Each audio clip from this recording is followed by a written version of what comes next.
Assalamualaikum warahmatullahi wabarakatuh. Waalaikumsalam warahmatullahi wabarakatuh. Alhamdulillahilladzi bi ni'matihi wa fadlihi tatimmu shalihat. Asyhadu an la ilaha illallah wahdahu la syarika lahu wa asyhadu anna Muhammadan abduhu wa rasuluhu la nabiyya wa la rasula ba'dah. Allahumma shalli wa sallim wa karim wa barik ala nabiyyina wa syafi'ina wa maulana wa qudwatina wa imamina Muhammad wa ala alihi wa sahbihi wa man ittaba'ahum bi ihsanin ila yaumiddin, amma ba'd. Sahabatku jamaah hadis Quran Indonesia yang dirahmati Allah, Alhamdulillah wafiqillah, di pagi hari ini, di hari ke-21 di 10 terakhir Ramadan, itu menjadi sebuah kenikmatan yang harus kita syukuri. Kita Allah mampukan untuk hadir di 10 terakhir Ramadan, dan mudah-mudahan kenikmatan ini terus Allah curahkan untuk kita sehingga kita bisa menuntaskan Ramadan hingga akhir, dan tentu keutamaan Ramadan di 10 terakhir yang disebutkan dalam firman Allah tentang Lailatul Qadar. Kita semua bisa menikmati sajian dari Allah Subhanahu wa taala, yaitu ibadah yang lebih baik dari 1000 bulan. Salawat dan salam tentu senantiasa kita aturkan kepada Nabi kita baginda Rasulullah alaihi salatu wassalam, beserta keluarganya, para sahabatnya, dan juga mudah-mudahan kita termasuk umatnya yang kelak akan mendapatkan syafaat dari beliau. Amin. Jamaah Majlis Indonesia yang dirahmati Allah, di pagi ini, di hari Jumat Sayyidul Ayyam, tentu menjadi pengingat untuk kita semua, apalagi di Ramadan, menjadi sebuah keistimewaan yang harus kita manfaatkan sebaik mungkin, yaitu Sayyidul Ayyam menjadi hari terbaik kita untuk beribadah kepada Allah Subhanahu wa taala dan berbanyak amal-amal kebaikan. Dan salah satu sunnah-sunnah yang sudah disebutkan dalam banyak sabda Nabi yang mulia, salah satunya adalah membaca surat Al-Kahfi, kemudian eh, membaca sholawat, memperbanyak sholawat kepada baginda Rasulullah, dan ada lagi yang jangan sampai terlupakan adalah sedekah terbaik kita di hari Jumat, apalagi di Ramadan, tentu menjadi sebuah amalan yang paling utama. Sedekah di hari Jumat dan sedekah di bulan Ramadan menjadi sedekah terbaik kita, dan itulah yang sudah disebutkan oleh Rasulullah SAW tentang sedekah terbaik di bulan Ramadan, menjadi salah satu aktivitas rutin istiqamah yang kita lakukan. Dan kami ucapkan jazakumullah khairan katsira kepada jamaah yang alhamdulillah secara istiqamah untuk bersedekah, berinfak fisabilillah untuk mendukung program dari Majelis Qur'an Indonesia. Dan di pagi ini, di hari Jumat, kajian bersama Tuan Guru Suparman Fajar, tema tentang kaji kitab Ad-Dawa Ad-Dawa karya Ibnu Qayyim Al-Jauziyah rahimahullah taala, yang insya Allah di pagi ini akan dibersamai oleh Tuan Guru. Dan qadallah beliau agak telat, dan kita menunggu beliau dengan tentu sama-sama saling mendoakan dengan sesama jemaah.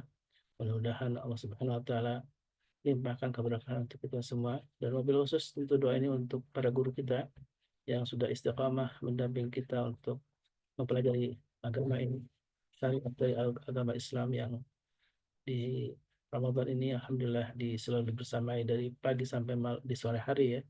Yang biasanya di malam hari ada tadabbur dan tadarus, ada juga ngaji fikih, dan di Ramadan ini memang kita fokuskan berinteraksi dengan Al-Quran dan tadarus Quran, salah satunya yang alhamdulillah kita hadiri juga di sore hari ya. Mudah-mudahan jemaah makin banyak yang hadir di tadarus Quran bersama Tuan Guru di sore hari, untuk sama-sama kita memperbaiki bacaan kita dan juga makin sering berinteraksi dengan Al-Quran, sehingga Al-Quran sebagaimana juga disabdakan oleh Nabi kita baginda Rasulullah akan menjadi syafi'an li ahli, akan menjadi syafaat, pemberi syafaat pada hari kiamat nanti.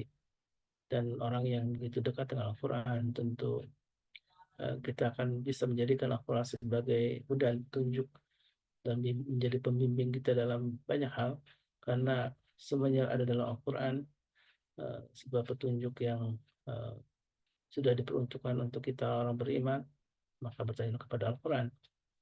Dan alhamdulillah kita sudah uh, bersama oleh para guru kita makin memahami Al-Quranul Karim. Dan di kitab ini, di kitab Ad-Dawa Dawa, tentu salah satu rujukan utama adalah Al-Quran Karim.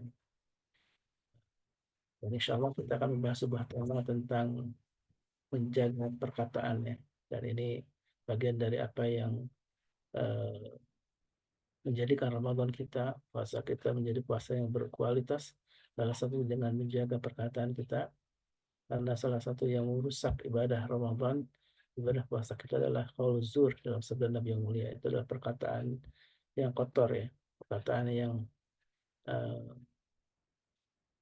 buah kepada kemaksiatan, apalagi gitu ya. Itu sebuah perkataan yang semuanya bermula dari perkataan yang kemudian akan berimbas kepada satu perbuatan yang tentu melanggar atau tidak sesuai dengan syariat Islam.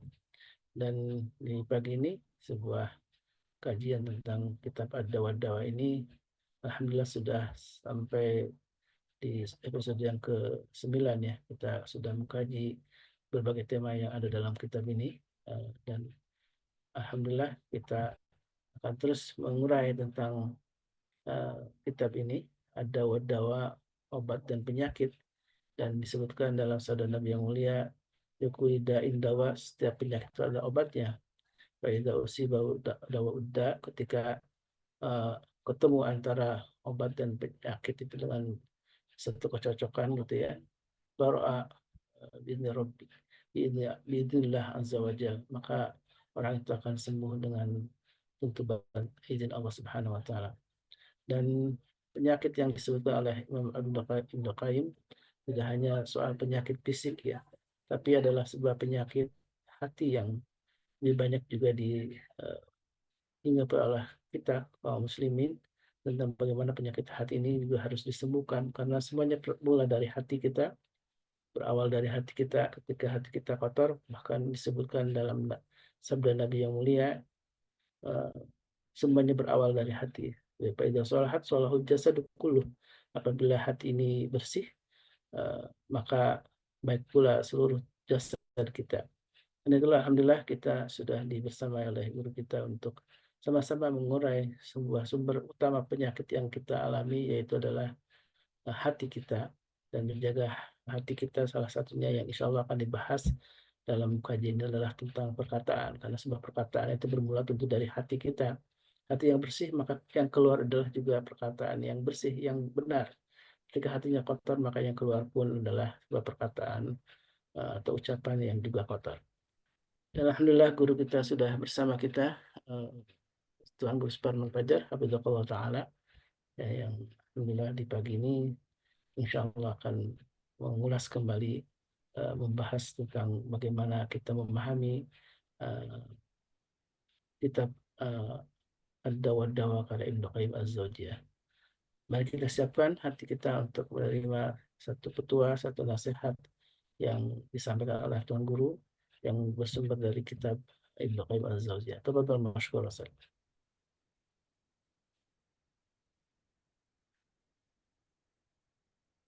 Assalamualaikum warahmatullahi wabarakatuh. Waalaikumsalam Waalaikumsalam warahmatullahi warahmatullahi wabarakatuh. wabarakatuh. Innal hamdalillah nahmaduhu wa nasta'inuhu wa nastaghfiruh wa na'udzu billahi min shururi anfusina wa min sayyiati a'malina.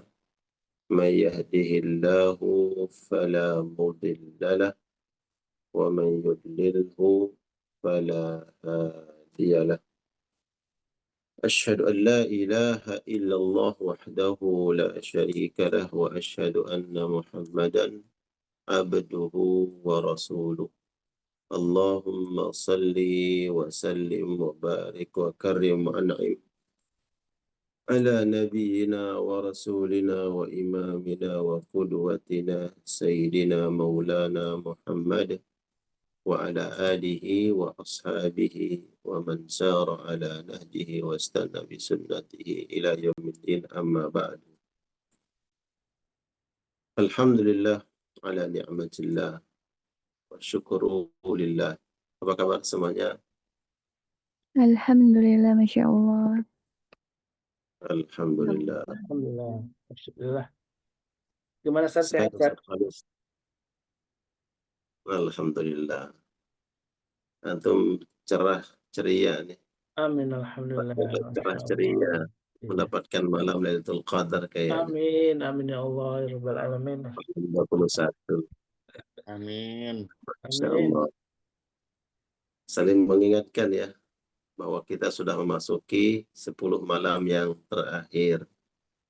Jadi kita harus lebih menguatkan lagi semangat ibadah kita kepada Allah Subhanahu wa taala, menghidupkan sunnah-sunnah Rasulullah sallallahu alaihi wasallam. Itu tertulis di belakang Ustaz Khalis itu. Backgroundnya Lailatul Qadar, malam kemuliaan. Mudah-mudahan insya Allah semuanya dikaruniakan oleh Allah, diberikan rezeki, dapat bertemu dengan malam Lailatul Qadar, beribadah di malam itu khairu min alfi syahr insyaallah taala. Dan perbanyak doa, semoga doa-doa dan hajat kita dikabul oleh Allah Subhanahu wa taala. Baik, insyaallah pagi hari ini masih kita membahas kitab Ad-Da'wah Dawah. Di pertemuan yang lalu kita sudah membahas tentang dosa yang diakibatkan oleh pandangan, an-nazr, an-nazru ya. An-nazrah, dalam sebuah hadis disebutkan an-nazrah, pandangan.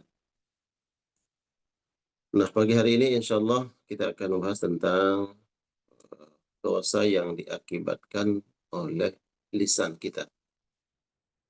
Nah, ini dua anggota dua panca indera nih yang sangat berpotensi menjadi penyebab seseorang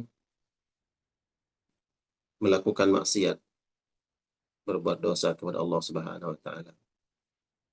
Ya, tentu di sisi lain bahwa kalau kita mampu menjaga, ya, memelihara, memanage dua apa yang disebut oleh Nabi Shallallahu Alaihi Wasallam, yaitu mata dan lisan, insya Allah akan menghadirkan keselamatan. Bahkan seseorang dijamin oleh Nabi Shallallahu Alaihi Wasallam akan masuk surga kalau dia mampu menjaga pandangannya, kemudian menjaga ucapannya. Ya, kita sering menemukan hadis-hadis yang kalau ada sesuatu yang dijanjikan besar pahalanya oleh Allah Subhanahu wa taala, biasanya kebalikannya itu adalah kalau kita tidak menjaganya, tidak memelihara dengan baik, ya potensi dosa itu juga sangat besar. Ya. Ini masalah lisan, masalah ucapan. Disebutkan oleh Nabi Shallallahu Alaihi Wasallam dalam sebuah hadis yang sangat populer, sering kita dengar. Di antara bentuk kebenaran dan kesempurnaan iman seseorang adalah bagaimana apabila kemudian dia mampu memelihara lisannya. Tidaklah dia berucap, berkata-kata, melainkan setiap ucapan dan kata-kata itu menghadirkan pesan moral yang baik, ya, bernilai kebaikan, mengandung ibadah. Nabi SAW menyebutkan dalam sebuah hadis, "Man kana yu'minu billahi wal yawmil akhir falyakul khairan au liyasmut."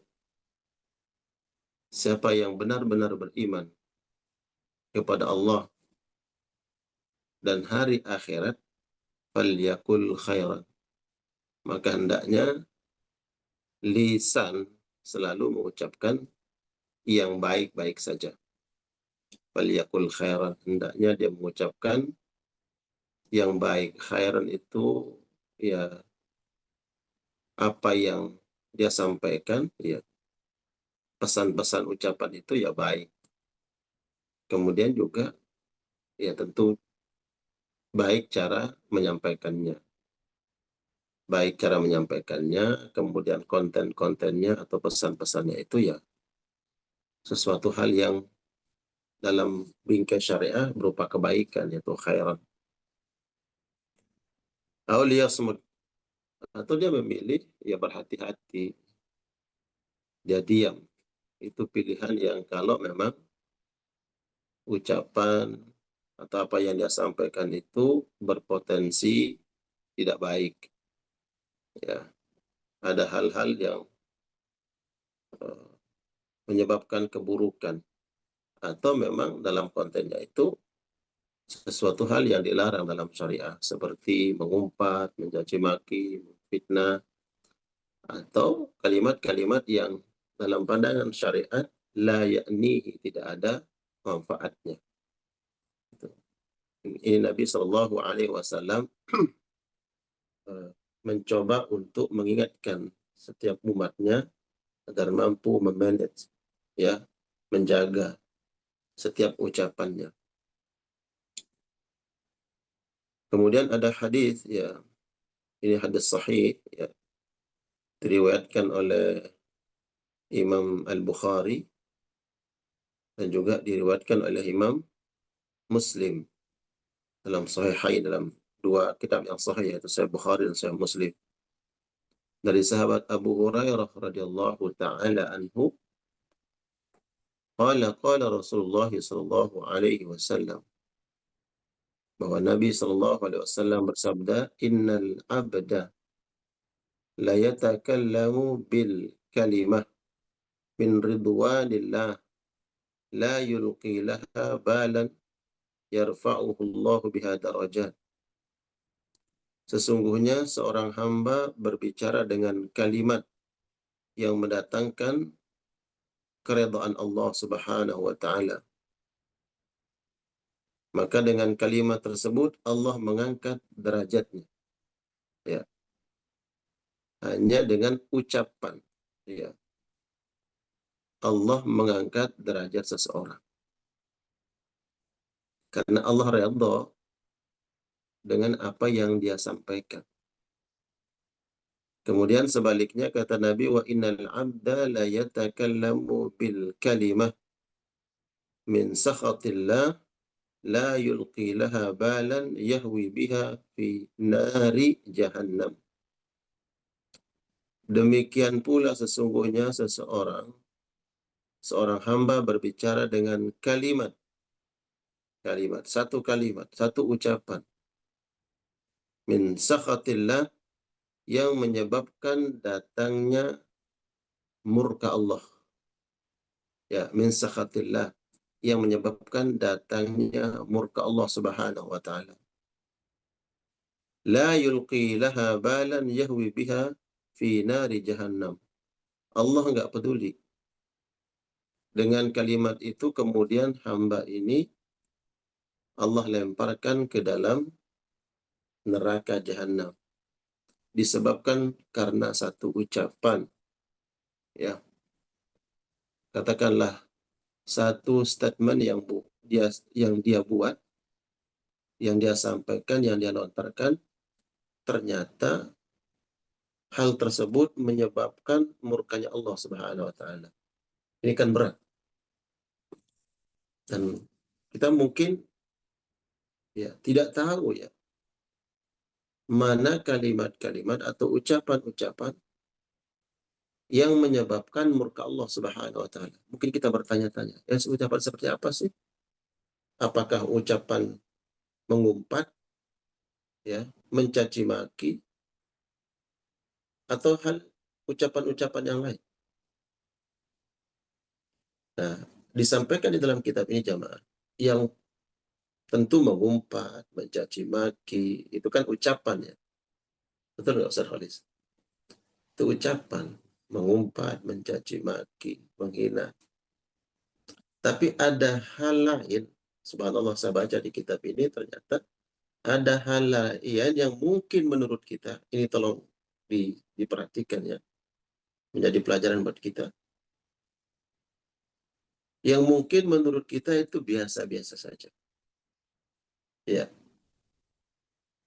Tapi ternyata dalam pandangan Allah, oh ini berat gitu. Dalam hal seseorang berbicara yang mana muatan dari ucapan itu melampaui ranah dia sebagai hamba, melewati ranahnya dia sebagai seorang hamba, dia masuk ke ranahnya Allah, ya, ke ranahnya Allah Subhanahu wa taala. Contoh gini, yang mentakdirkan seseorang, yang mengetahui dengan benar, dengan jelas, seseorang masuk neraka, masuk surga, dapat ampunan dan tidak, itu siapa? Allah. Allah. Ya, udah, itu kan suatu yang paten lah itu. Orang meninggal dunia nih, ada orang meninggal dunia. Berani nggak kita memastikan bahwa orang ini pasti masuk surga? Berani nggak? Tidak berani. Atau ada orang yang mungkin kita pernah lihat dia berbuat maksiat atau pelaku dosa lah. Beranikah kita memastikan, oh ini pasti masuk neraka? Berani nggak? Enggak. Tidak Enggak. berani. Baik, kalau ada orang yang memastikan, berarti dia sudah memasuki ranahnya siapa? Wah. Ranahnya Allah. Kemudian takdir. Takdir, ketetapan Allah, baik buruk itu, yang tahu hakikatnya kita atau Allah? Allah. Allah. Allah. Allah. Ya. Kalau umpamanya hari ini turun hujan, katakanlah gini, di bulan Ramadan itu kan banyak orang yang jualan takjil, betul nggak? Iya. Banyak yang jualan takjil. Oh, subhanallah, ya kan? Itu dari siang hari atau sore, katakanlah sore, itu udah menyiapkan, dia gorengan, udah nyiapin kolak buat dia jual. Terus tiba-tiba turun hujan. Ini turun hujan jam 5 sore sampai maghrib. Nah, kira-kira tuh yang jualan habis nggak jualannya? Secara ya hitung-hitungan kita lah sebagai manusia. Enggak. Ya, Enggak. pasti ada yang sedih kan? Ya Allah, hujan, gitu kan? Nah, gini. Kalau kemudian saya mengatakan, ya Allah, ya, ternyata turun hujan, ya Allah, ini gimana nih? Ya kan? Ini orang-orang pasti nih, kita bilang tuh, ini orang-orang pasti rugi ini semua. Ini orang-orang pasti rugi. Antum menyebut pasti, Ustaz Khalis. Ini orang-orang pasti rugi. Antum memastikan orang itu rugi. Karena Allah. Hah? Berani nggak? Ini Tidak berani. Enggak. bentuk kehati-hatian kita. Berani. Ini orang pasti rugi ini. Sedangkan yang nurunkan hujan itu siapa? Allah. Allah. Konotasi rugi itu buruk atau baik? Buruk. Buruk. Buruk. Apakah Allah berkehendak keburukan terhadap hambanya? Tidak. Enggak. Tapi kenapa antum memastikan? Kita memastikan, oh orang ini pasti rugi. Nah, ini yang kita kadang, makanya subhanallah, jangan sampai seorang hamba mengucapkan satu kalimat atau satu pernyataan yang ternyata pernyataan dia itu atau statementnya itu memasuki ranahnya Allah. Seolah-olah kita yang sok tahu gitu. Kita nggak boleh. Kita memastikan sesuatu. Seolah mengatakan Allah berarti pasti membuat ini orang-orang ini rugi. Sedangkan Allah nggak ingin dan tidak memiliki sifat zalim. Ya. Ini ada tertulis di sini, dicontohkan ya.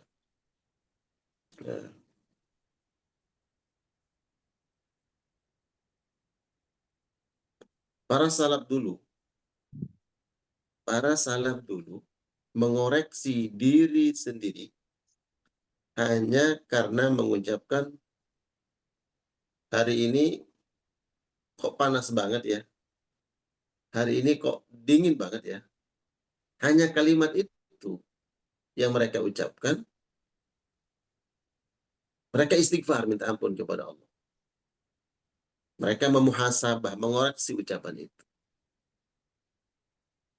Yang menentukan cuaca itu siapa? Allah. Allah. Panas, kemudian dingin, itu yang menentukan siapa? Allah. Tapi kalau kemudian kita koreksi kehendak Allah, seolah-olah kita lebih Tahu. tahu. Seolah-olah kita tuh lebih tahu. Nah, ini para salaf sampai mengoreksi diri mereka dengan ucapan itu.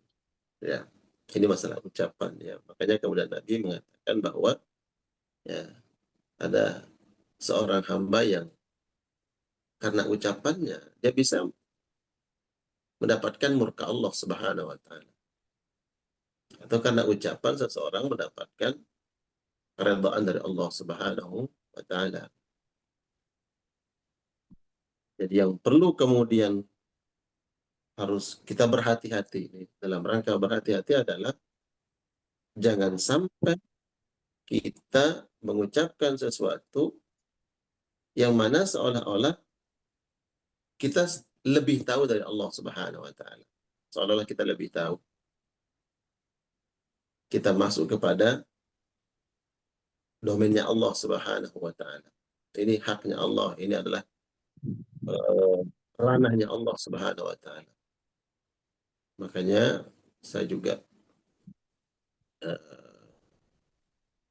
menasehati diri saya, dan saya sering mendengar orang yang mencela cuaca, dan itu berikan teguran keras oleh Nabi Shallallahu Alaihi Wasallam. Tidak boleh mencela cuaca. Oh, dingin banget sih. Oh, panas banget sih. Ya, hujan terus nih. Ya, ucapannya ini kan ucapan kan. Atau hal-hal yang lain. Ya. Nabi mengatakan, ya, la tasubbur rih, jangan engkau mencela angin. Ya. Atau hal-hal yang lain yang sudah ditetapkan oleh Allah Subhanahu wa taala.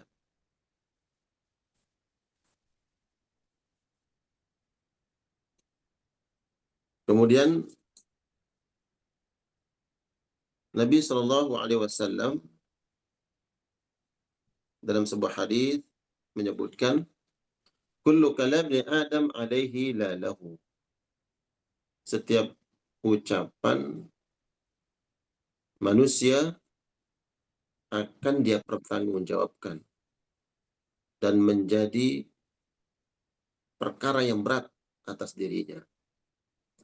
Kata alaihi itu sesuatu yang menjadi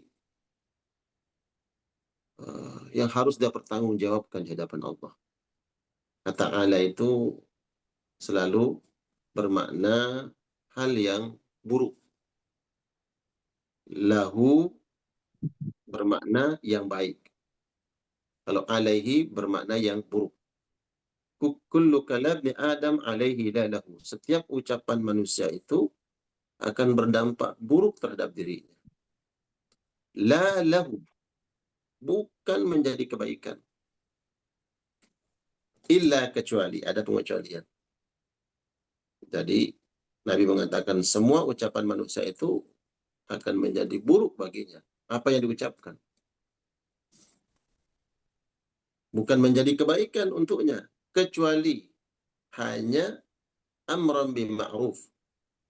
Apabila ucapan yang bernilai mengajak kepada kebaikan. Nah, baru nih ya, ucapan itu menjadi lahu, menjadi kebaikan buat manusia. Kalau ucapan itu mengajak kepada yang baik, keluar dari lisannya kalimat-kalimat yang bermuatan atau bernilai amar ma'ruf, mengajak orang lain, mengingatkan tentang Allah Subhanahu wa taala, meningkatkan keimanan, nasihat, ya, berbagi ilmu dan seterusnya yang baik. Au nahyan anil mungkarin, atau ucapan itu mengingatkan orang tentang dosa.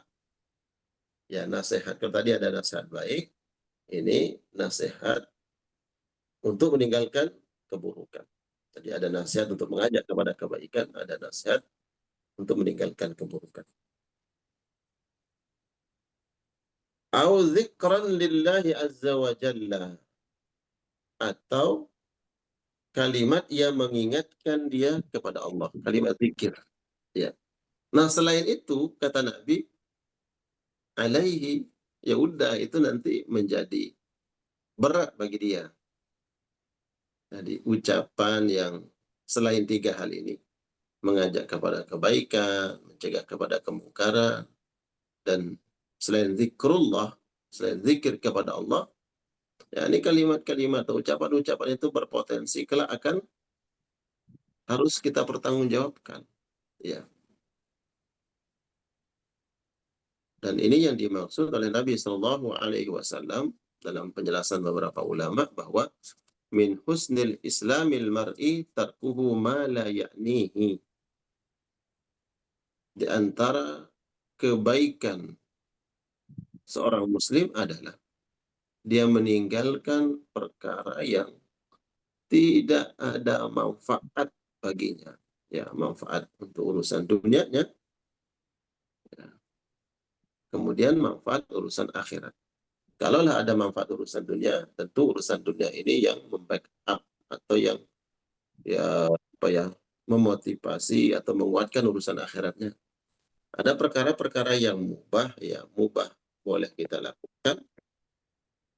Nah, tapi mubah ini kalau kemudian menjadi sesuatu yang menguatkan perkara-perkara akhirat, maka dia akan bernilai kebaikan. Ada perkara-perkara yang mubah, mutlak mubah, nggak ada kaitannya dengan halal haram, tidak ada kaitannya dengan akhirat. Ini betul-betul perkara mubah. Itu pun akan ya ditanya, ditanya, dipertanggungjawabkan di akhirat. Jadi sebenarnya kalau kita melihat sabda Nabi ini, tentu banyak hal yang akan kita pertanggungjawabkan di hadapan Allah Subhanahu wa taala. Apa yang keluar dari lisan kita? Apakah yang keluar ini ada ajakan kepada kebaikan atau mencegah kepada kemungkaran atau bernilai zikir? Selain itu, Allah. Ini persis ya, persis dengan harta. Harta itu halalnya akan dihisab, haramnya akan dipertanggungjawabkan. Berarti kan ucapan yang buruk udah pasti kita pertanggungjawabkan, ucapan yang mubah akan ditanya, kan begitu? Ya, akan dihisab. Ucapan-ucapan yang mubah akan dihisab, yang haram ya pasti dipertanggungjawabkan. Yang menjadi penyelamat manusia dari ucapan-ucapannya adalah yang mengajak kepada kebaikan, mencegah kepada kemungkaran, dan zikir. Ya, zikrullah. Ya, insya Allah kita setiap pagi kan, ini zikir nih. Zikrullah itu bukan hanya kalimat-kalimat thayyibah ya sahabat sekalian, bukannya tasbih, subhanallah, alhamdulillah, Allahu akbar, atau kalimat tahlil la ilaha illallah. Ada di majelis ilmu juga itu disebut majelis zikir. Ya. Bahkan bertanya dalam majelis ini juga bagian dari makna zikir. Ya. Kemudian disebutkan dalam sebuah hadis bahwa Nabi Shallallahu Alaihi Wasallam bersabda, "Ida asbahal abdu, fa innal a'da'a kullaha tukaffirul lisan. Taqul ittaqillah fina, fa innama nahnu bika. Fa idza istaqamta istaqamna, wa in wajadta i'wajajna." Apabila seorang hamba memasuki pagi hari, idza asbahal abdu fa innal a'dha'a kullaha tukaffirul lisan. Seluruh anggota tubuhnya menyerahkan urusannya kepada lisan. Semua anggota tubuh, kaki, tangan, ya, dan anggota tubuh yang lainnya menyerahkan urusannya kepada lisan. Seraya berkata, anggota tubuh ini berkata, ittaqillah fina, bertakwalah kamu kepada Allah dalam urusan kami, urusan mata, urusan tangan, urusan anggota tubuh, urusan hati. Bertakwalah kepada Allah dalam urusan kami, karena kami tergantung padamu. Kata anggota tubuh ini, kami ini tergantung engkau. Ya. Apabila ini istaqamna, apabila engkau lurus, apabila engkau benar, gitu. Istaqamna, kami pun akan benar, kami akan lurus. Sebaliknya, jika engkau bengkok, maka kami juga bengkok. Ya. Kalau lisan benar, maka anggota tubuh lain akan benar. Tapi sebaliknya, apabila lisan ini tidak benar, tidak dijaga, maka akan berpengaruh kepada anggota tubuh yang lainnya. Ya. Ya. Jadi kalau kemudian kita kaitkan, ya, ini kaitkan dengan hati, ya, dua hal yang memang dalam sebuah hadis disebutkan yang harus betul-betul kita jaga adalah kalbu dan lisan. Hati kita dengan lisan kita.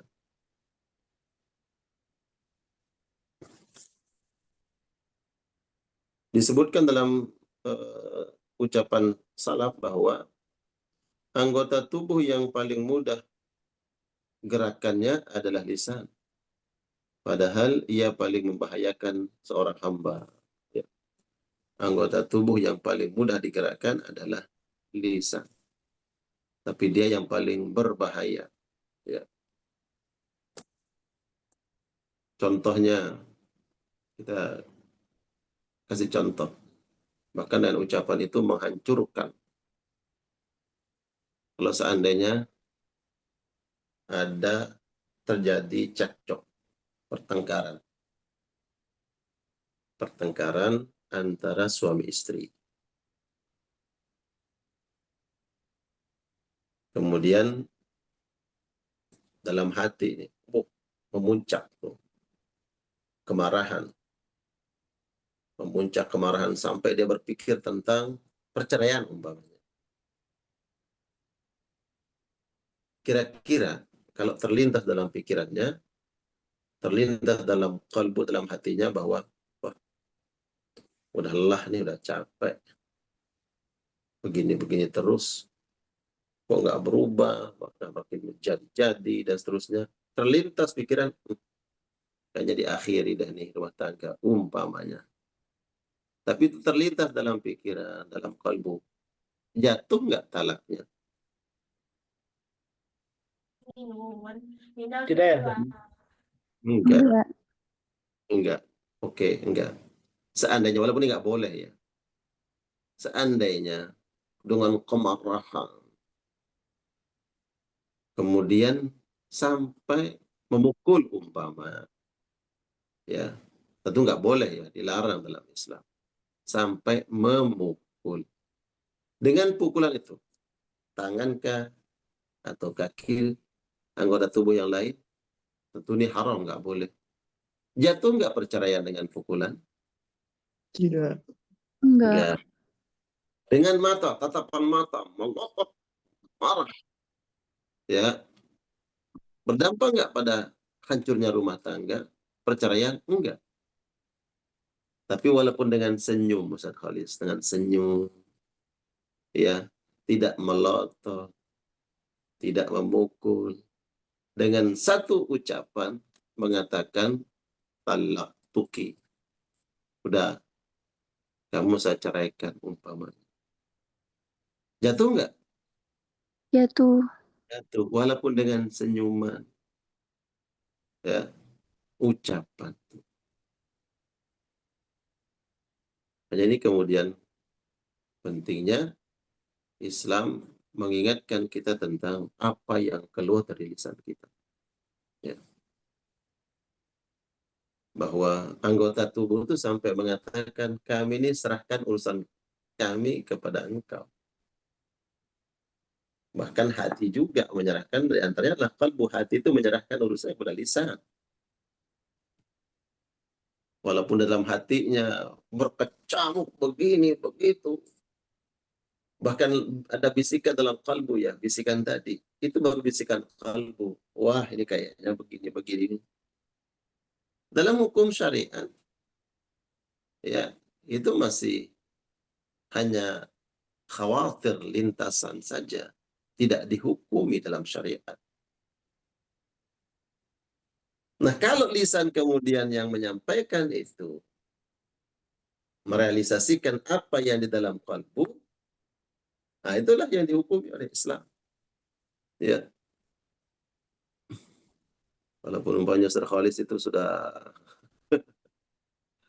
Masya Allah, tabarakallah, karena Ustaz Khalis yang on kamera, jadi saya menyapa antum.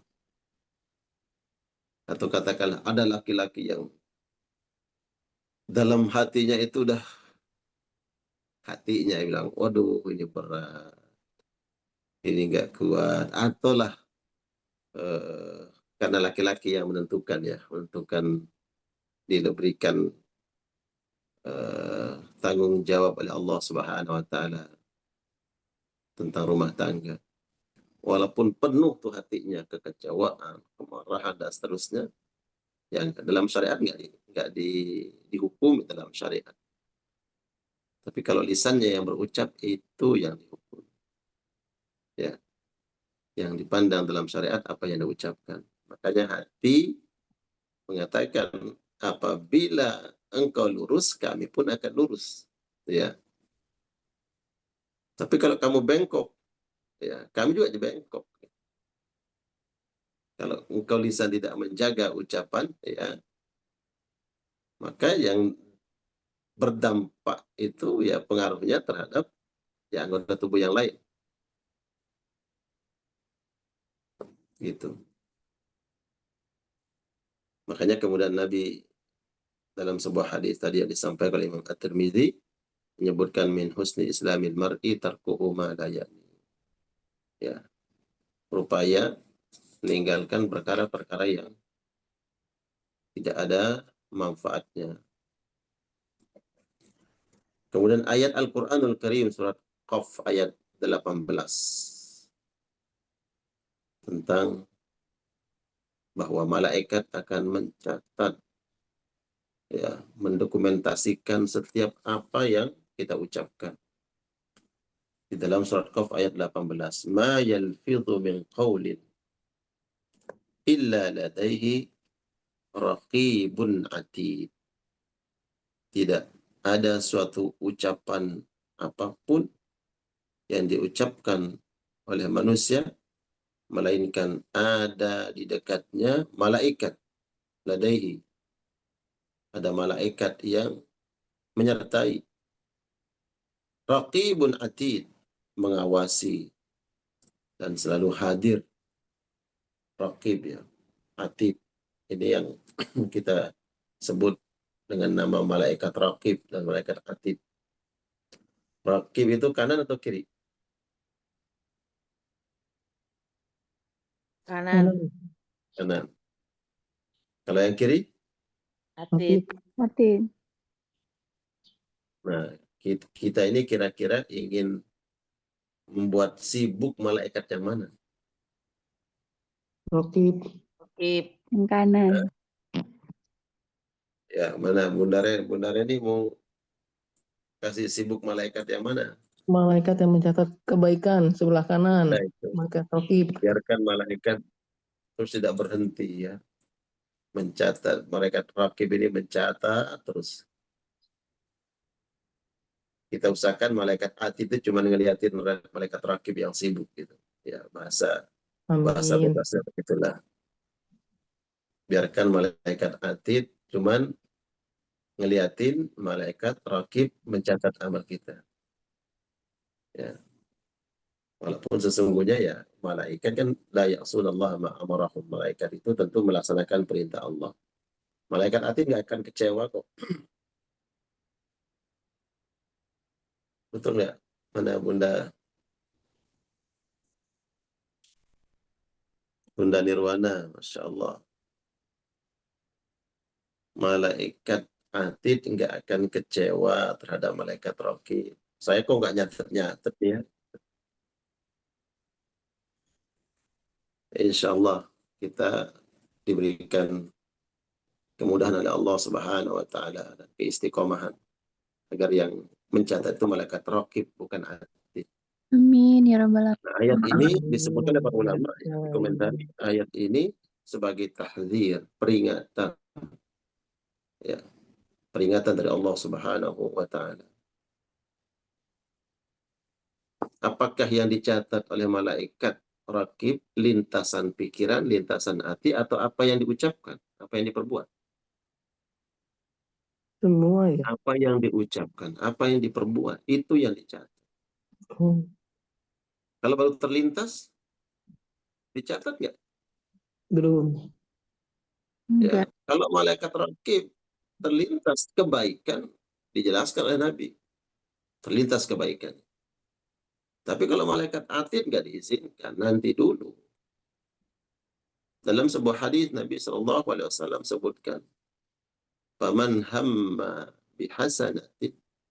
Kalau ada orang yang hamma itu berangan-angan. Ya kan, angan-angan itu di mana? Di hati kan? Baru angan-angan. Ya kan Ustaz Khalis?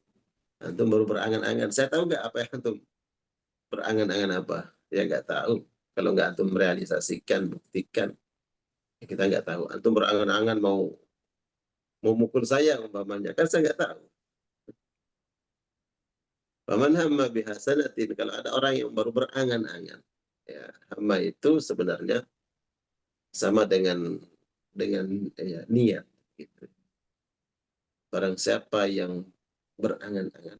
Tapi Nabi menyebutkan kata hamma. Barang siapa yang sudah berkeinginan untuk melakukan kebaikan. Itu baru angan-angan dalam hati. Maka dia mendapat satu kebaikan. Jadi yang mencatat itu malaikat atid atau raqib. Benar ini? Raqib. Baru berangan-angan. Dapat satu. Kalau kemudian dia lakukan apa yang dibisikkan oleh kalbunya, ya dapat dua kebaikan. Ya. Kemudian atid. Kalau ada orang yang berangan-angan, ini baru angan-angan saja. Ingin melakukan yang buruk. Buruk nih, kalau kaitannya dengan lisan, aduh kayaknya nih udah gatel aja nih pengen maki-maki umpama. Ya kan? Ini kaitannya dengan lisan kan? Baru berangan-angan aja. Wah, dia mau sumpahin, dia mau bentak dan seterusnya. Dicatat tidak oleh malaikat? Atid. Tidak. Tidak. Ya, kapan dicatatnya? Kalau dia sudah lakukan. Ya, umpamanya ini ada orang, nanti kalau saya ketemu sama dia bulan ini, saya tak nyap-nyap dia. Gitu umpamanya. Saya maki-maki dia. Maki-maki kan ya hal yang buruk gitu ya. Itu baru berangan-angan dari ucapannya. Tapi belum dia ucapkan. Belum dicatat oleh malaikat atid. Kalau sudah keluar dari lisannya, terucap baru tuh. Ya. Ma yalfidhu min qawlin. Tidaklah suatu ucapan yang keluar dari lisan illa ladaihi, kecuali ada malaikat raqibun atidun, ada malaikat yang mencatat. Nah, kalau udah terucap hal yang tadi terlintas keburukan dalam qalbu, baru dicatat oleh malaikat atid. Gitu ya. Adapun kebaikan itu sudah So dicatat satu kebaikan di sisi Allah Subhanahu wa taala. Ya. Ini kaitannya dengan lisan. Ada ucapan salaf yang dicantumkan oleh Imam Ibnu Qayyim dalam kitab ini.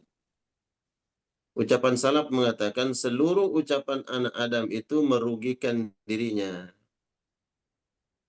Ya, seperti ini senada ya dengan apa yang disampaikan oleh Nabi Sallallahu Alaihi Wasallam. Setiap ucapan manusia merugikan dirinya. Rugi. Sama sekali tidak menguntungkan baginya. Kecuali berupa zikir kepada Allah dan semisalnya. Rugi. Karena kalau ada zikir udah pasti tuh, nggak ada nyeselnya. Ya. Baca Quran, nggak ada nyesel. Kenapa saya tadi baca Quran? Enggak. Kenapa tadi zikir? Enggak. Tapi kalau berucap, mana nih? Pernah nggak Bunda Reni? Kenapa tadi saya ngomong gitu ya? Pernah nggak begitu Bunda Reni? Pernah. Kenapa saya ngomong gitu ya? Takutnya dia tersinggung orangnya. Gitu Iya. kan? Mana lagi yang pernah pengalaman begitu? Pernah. Ya. Ini yang disebut dengan nafsul lawamah itu. Apalagi kemudian jiwa kita mencela, tuh kan, ya, tuh kan, kenapa tadi ngomong begitu? Ya kan?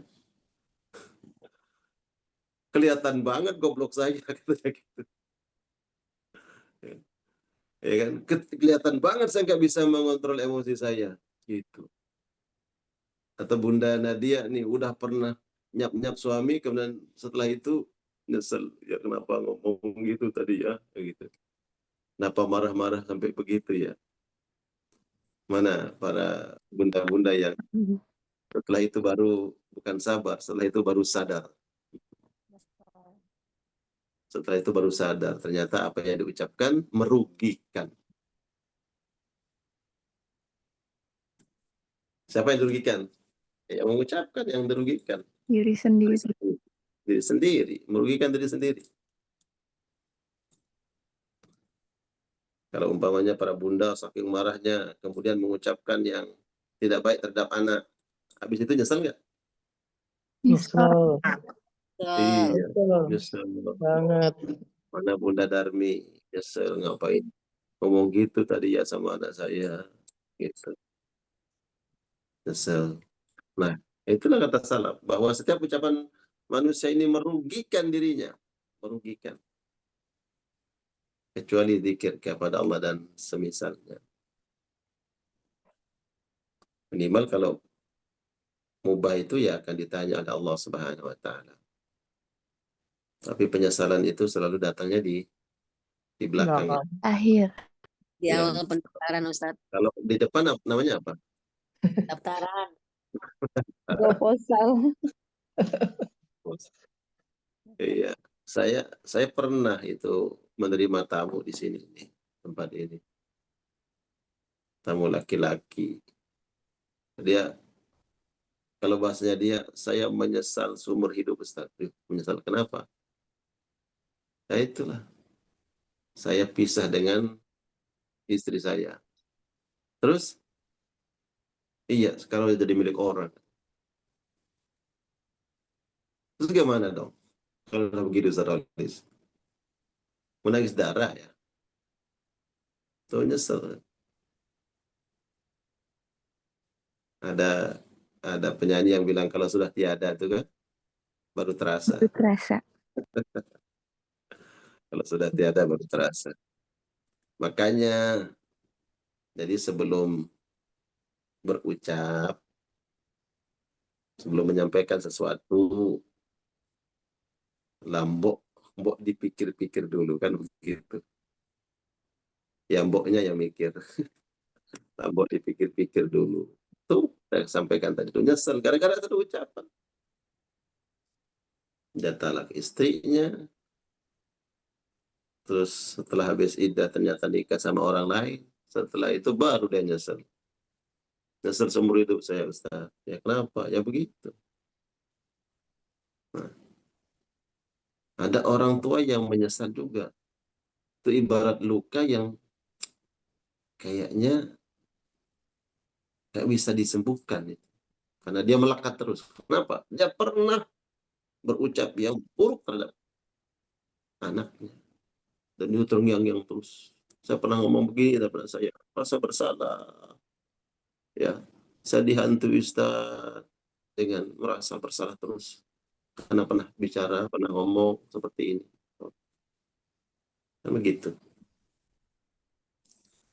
Jadi kalau kalimat yang buruk, ucapan yang melampaui ranah kita sebagai manusia masuk pada ranah Allah, nah, kita mendapatkan murka Allah Subhanahu wa taala. Kalau kita mengucapkan sesuatu yang kita tidak memikirkannya, ya, kita tidak coba menimbang baik buruknya. Yang terjadi adalah an-nadam, penyesalan. Ya. Jadi ucapan ini besar pengaruhnya. Ya. Dampaknya baik di dunia dan di akhirat. Oleh karenanya, yakni bab yang dicantumkan oleh Imam Ibnu Qayyim yang kemarin tentang menjaga pandangan, jangan sampai fudulun nazar dan berlebihan dalam melihat sesuatu. Nah, sekarang kaitannya dengan ucapan bisa harus dijaga. Allahu a'lam bishawab. Semoga apa yang disampaikan pagi hari ini nasihat untuk yang menyampaikan lebih khusus dan untuk seluruh jamaah semuanya insyaallah. Tentu yang menyampaikan ini bukan berarti yang sudah lebih baik dalam menjaga lisan, tidak. Tapi insyaallah min babin nasihat. Ini tema kita pagi hari. Kita harapkan bahwa apa yang disampaikan ini objek mad'u yang didakwah yang paling utama adalah ya pribadi kita. Kalau saya nih objek yang paling utama. Kemudian para jamaah. Barakallah. Silakan Ustaz Khalis. Baik, alhamdulillah, syukurlah, jazakallah khairan Ustaz atas nasihatnya. Mudah-mudahan kita termasuk orang yang mampu menjaga lisan kita ya. Dan lisan terbaik adalah salah satunya adalah selain ucapan syukur juga ucapan terima kasih Ustaz ya. Karena juga kami akan mengucapkan jazakumullah khairan kasih kepada para jamaah yang punya produk UMKM ya, yang punya produk yang kemudian insya Allah akan menjadi sebuah bingkisan kebaran bagi para guru kita. Dan ini sudah dikumpulkan oleh Bunda Nadia ya, beberapa pengusaha nih, pedagang di pasar Ramadan yang sudah menyiapkan barangnya untuk dijadikan sebuah kenang-kenangan. eh, Ya mungkin ini adalah sebuah bagian sebuah takdim terhadap para guru kita ya, sebuah ucapan terima kasih, ucapan rasa syukur atas semua ilmu yang sudah dibagikan. Tidak tidak tentu ilmu yang sudah dibagikan itu tidak akan sebanding dengan apa yang diberikan, tapi adalah sebuah ungkapan rasa itu butuh wujud Ustaz ya. Sebuah ungkapan rasa itu berwujud kalau seorang suami kepada istrinya mungkin memberikan hadiah-hadiah yang disukai oleh sang istri, begitu juga sebaliknya atau untuk anak. Dan tentu ini adalah juga bagian dari bagaimana kita para murid ini, salah santri ini yang sudah bertahun-tahun didampingi oleh para guru kita ini untuk ngaji eh, dari pagi kemudian di sore hari bahkan malam hari.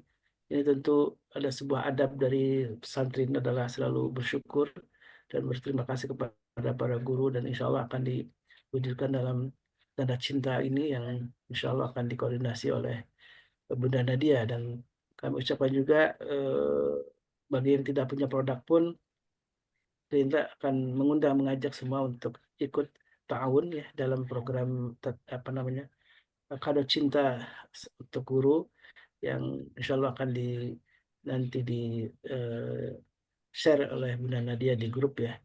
Dan barangkali saya mengundang Bunda Nadia untuk juga mungkin bisa menyampaikan soal tentang kado cinta untuk guru ini. Silakan Bunda Nadia. Assalamualaikum warahmatullahi wabarakatuh. Sebenarnya saya mau nanya dulu ini ke Tuan Nanya Guru. nanti dulu ya. Iya, jadi sahabat-sahabat MKI sekalian, seperti biasa, seperti tahun kemarin, sebagai tanda cinta dan terima kasih kita kepada guru-guru kita yang sudah sangat berkontribusi setiap hari, 2 kali sehari. Nah, alangkah indahnya kita berterima kasih dengan memberikan sedikit hadiah yang tidak ada artinya sama sekali dibandingkan dengan jasanya, jasa mengajarnya. Selain dari para pedagang di grup Tijaroh yang menyumbang juga memberikan diskon, kami mengajak juga sahabat-sahabat MKI untuk menyumbangkan, menginfakkan sebagai tanda kasih sayangnya kepada MKI untuk kemudian kita berikan kepada guru-guru kita. Itu aja sih, mudah-mudahan amal kebaikannya diterima oleh Allah dan dibalas berlipat oleh Allah Subhanahu wa taala. Amin ya rabbal alamin. Ditunggu nanti Amin, amin ya. Allah. Siap, nanti di grup di share ya Bunda Nadia ya. Ya, begitu. Boleh Nah, nanya dalam sekarang. nanti dulu, nanti dulu. Oh, belum ya. Dalam bingkisan itu alhamdulillah ada banyak produk ya. Ada apa aja Bunda Nadia? Ada Ada pempeknya, yang ada iklan-iklan di pempek, pembuka ada Zoom ini kurma. selalu ada, itu selalu muncul udah masuk semua ya. Iya, ada insya Allah, insya Allah. Ada Honuna dong. Ada insya Allah. Lagi kejar produksi nih. Masya Terus Allah. Ya, ada terus Nona. ada produk Zamira. Dari asatid untuk asatid Zamira. Masya Allah. Iya. Masih banyak yang lain, ada parfumnya Ustadz Holis juga. Itu Masya Allah sangat bermanfaat. Apalagi kalau dipakai pas ibadah ya Ustadz Holis ya. Masya Allah ya. Iya. Ya Baik. selain itu juga ada produk-produk yang lain yang belum kita sebutkan. Ada Yang sarung juga, sarung ya, sarung. sarung, insya Allah sarung. Masya Allah ya. Ada daster, ada mukena dari Masya Bu Allah. Zulfia. Masya Jadi Allah. bukan Tanda cuma cinta ini sakitnya sebenarnya. aja, iya buat istrinya, buat anaknya juga. Oh iya. Iya Masya Allah. Saya nggak pakai daster Bunda Nadia. Ada istrinya Tuan Guru. Masya Allah. Ustaz Selo mau sedikit bicara nih, saya undang Ustaz Selo nih. Kabin, standby Kabin. Hadir. Ya gimana ini? Tanda cinta untuk guru ini.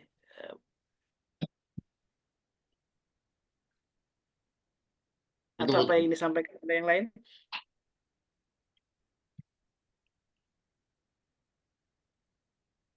Assalamualaikum. Waalaikumsalam Waalaikumsalam. warahmatullahi wabarakatuh. Lagi zikir ya?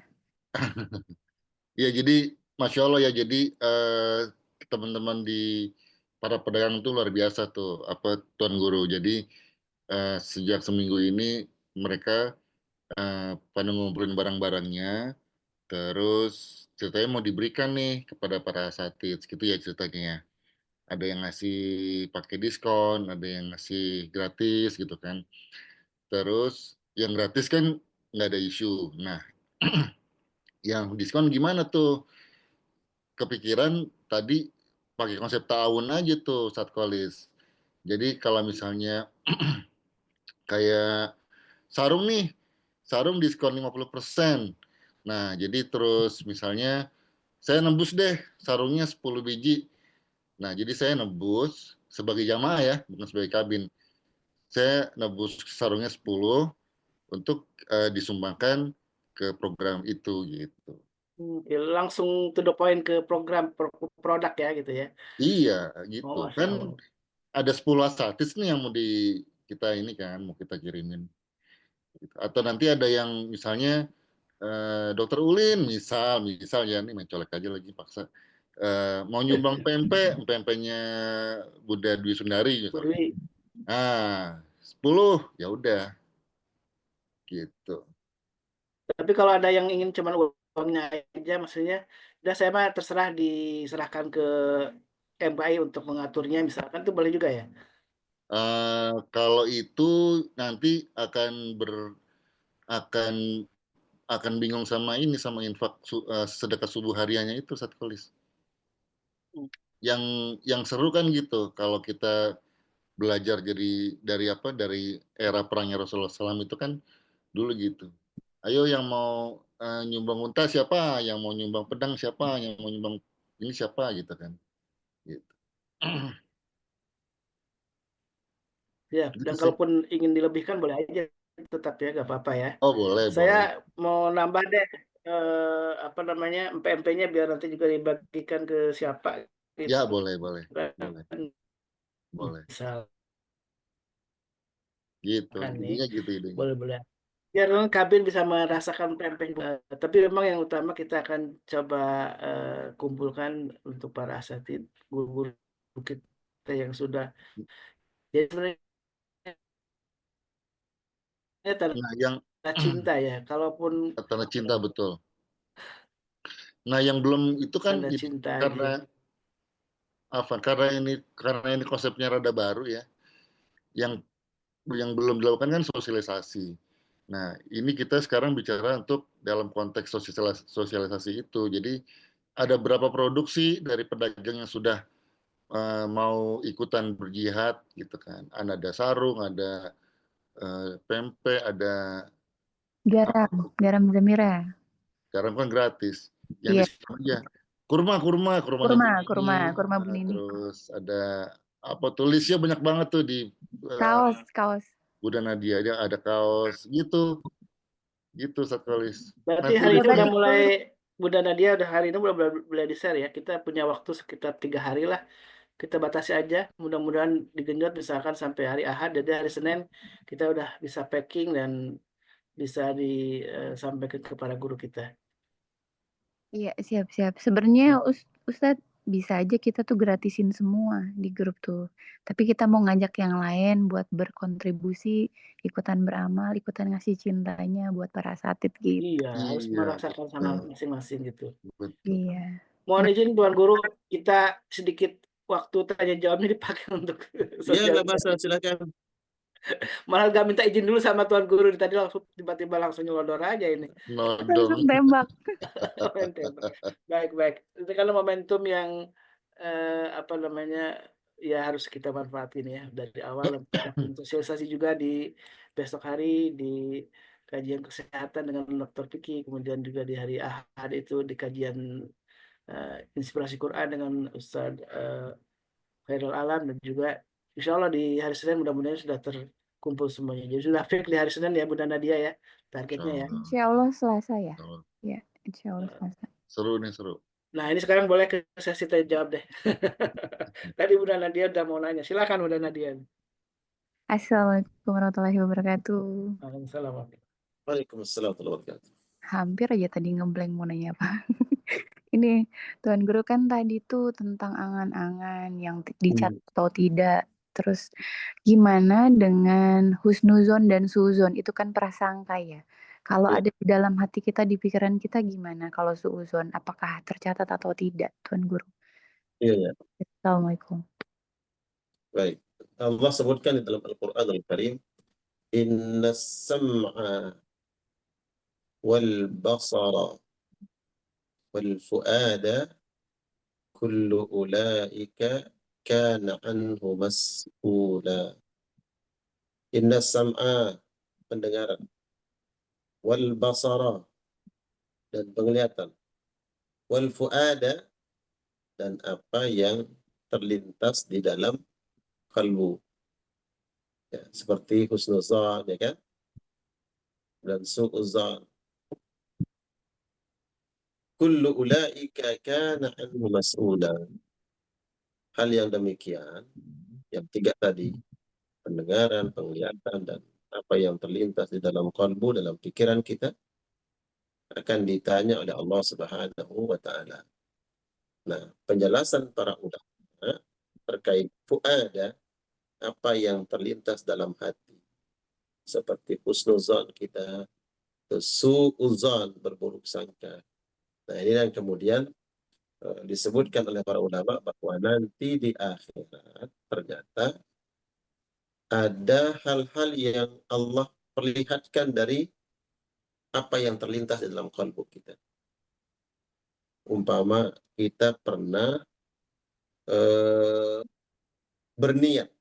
Berniat itu menginginkan sesuatu, tindakan, hal yang buruk umpamanya, tapi tidak dilakukan. Baru sebatas niatan untuk melakukan hal yang buruk, tapi tidak dilakukan. Nah, disebutkan oleh para ulama, ini semua nanti akan dihadirkan oleh Allah. Dari makna ayat itu, bahwa semuanya akan dihadirkan oleh Allah Subhanahu wa Ta'ala. Dulu kamu pernah berniat untuk melakukan yang buruk, ya. Tapi kamu tidak melakukannya, sehingga Allah hanya memperlihatkan seandainya kamu melakukan, merealisasikan niat buruk tadi, maka dosamu seperti ini. Allah hanya menghisap, itu memperlihatkan bahwa kita pernah berpikir tentang keburukan, tapi tidak direalisasikan. Karena tidak dilakukan, maka Allah hanya memperlihatkan seandainya kamu lakukan, ini loh dosa. Begitu. Yaitu mana ayat bahwa saya mendengar penjelasan para ulama tentang ayat itu bahwa wal fuada, hati juga akan ditanya oleh Allah. Bagaimana hati akan ditanya? Bahwa Allah akan perlihatkan dosa seandainya apa yang terlintas di dalam qalbunya itu dia realisasikan. Ya. Nah, adapun tentang husnuzon dan su'uzon, memang dalam Islam ya disebutkan larangan tentang su'uzon. Iyakum wa iyakum, jangan kalian berburuk sangka.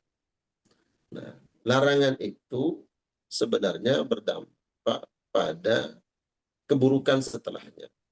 Tidaklah seseorang melakukan keburukan terhadap orang lain, melainkan ada penyebabnya terlebih dahulu. Di antara penyebab-penyebabnya itu adalah ada prasangka yang tidak baik terhadap orang lain.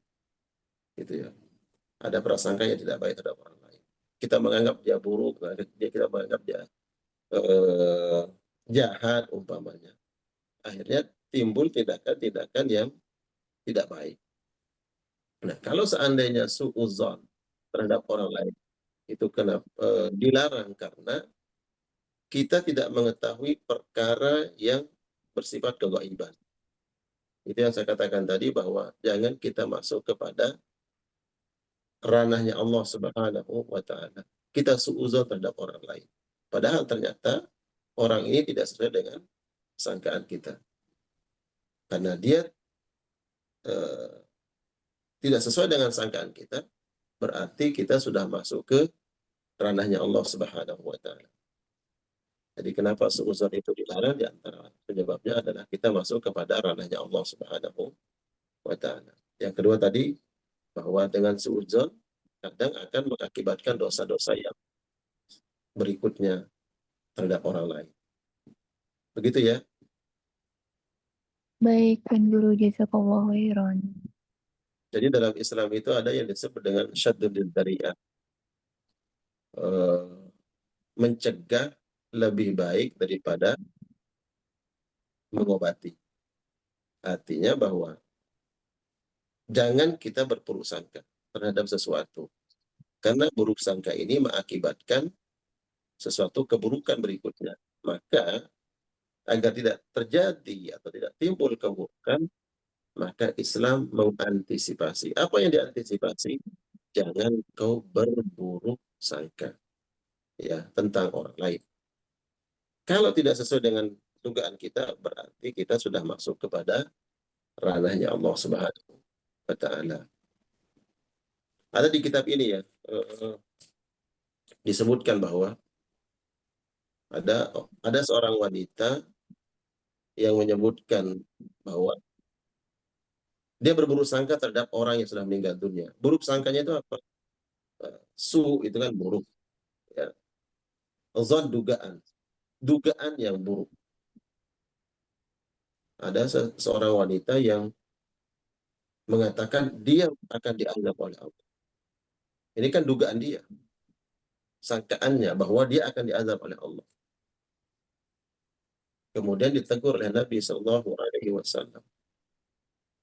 Dari mana engkau tahu bahwa si fulan itu akan diazab oleh Allah? Itu kan baru dugaan. Baru dugaanmu. Dari mana engkau tahu? Nah, dugaan buruk tadi disebut dengan suudzon, berburuk sangka. Nah, buruk sangka ini berarti dia sudah masuk ke ranahnya Allah Subhanahu wa Ta'ala. Atau sebaliknya, ya. Kalau kita berhusnuzon, berbaik sangka dalam mana berdoa itu nggak masalah. Ya, semoga si fulan begini. Itu nggak apa-apa. Dalam doa, ya berbaik sangka dalam doa. Tapi kalau memastikan bahwa sesuatu itu kita memastikannya, itu nggak boleh. Dikisahkan juga bahwa ada yang mengatakan setelah terjadi peperangan di zaman Nabi, kemudian ada seseorang mengatakan, oh iya si fulan ini dia pasti mendapatkan rahmat Allah. Dari mana kamu tahu dia mendapatkan rahmat Allah? Ya. Apakah engkau tahu bahwa dia mungkin pernah mengucapkan sesuatu yang membuat Allah murka? Kalau doa kita berhusnuzon kepada Allah, ya tidak ada masalah. Ya, kita berhusnuzon, berbaik sangka, justru memang kita diperintahkan oleh Allah untuk berbaik sangka. Tidaklah seseorang meninggal dunia dan dia berbaik sangka kepada Allah.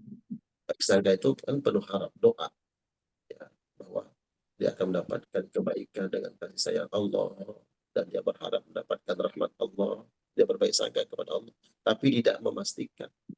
Kita tidak bisa memastikan sesuatu. Kalau memastikan sesuatu, kita masuk kepada ranahnya Allah Subhanahu wa Ta'ala. Begitu ya. Allahu a'lam bishawab. Baik, dan memang semua apa yang terlintas di hati pun akan Allah hisab. Saya juga baca nih dalam surat Al-Baqarah di ayat 284 dan dijelaskan bahwa apa yang tersembunyi, apa yang kamu sembunyikan dalam hatimu itu akan Allah akan ungkap, akan hisab di akhirat kelak ya. Dan ya kita ada kabar baiknya itu Allah akan mengampuni yang dia kehendaki, yang Allah kehendaki ya. Kemudian juga Allah akan mengadab yang Allah kehendaki. Mudah-mudahan kita termasuk orang yang dikehendaki Allah, orang yang dapat ampunannya. Apalagi di Ramadan, mudah-mudahan kita termasuk orang yang dapat ampunan Allah. Amin. Amin. Silakan dari satu lagi pertanyaan. Saya buka sebelum tutup. Baik, kalau tidak, alhamdulillah, syukurlah, jazakallah khairan.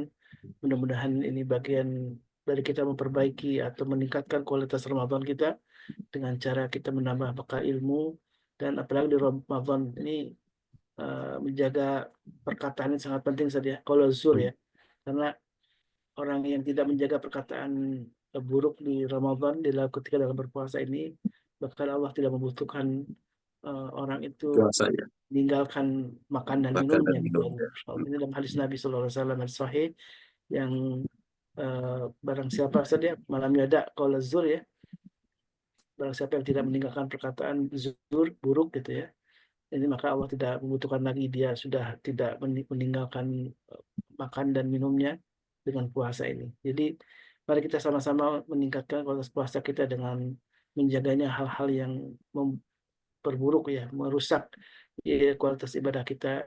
Itu salah satunya dengan kita selalu membekali diri dengan ngaji bersama para guru kita di MKI. Baik, alhamdulillah, syukurlah.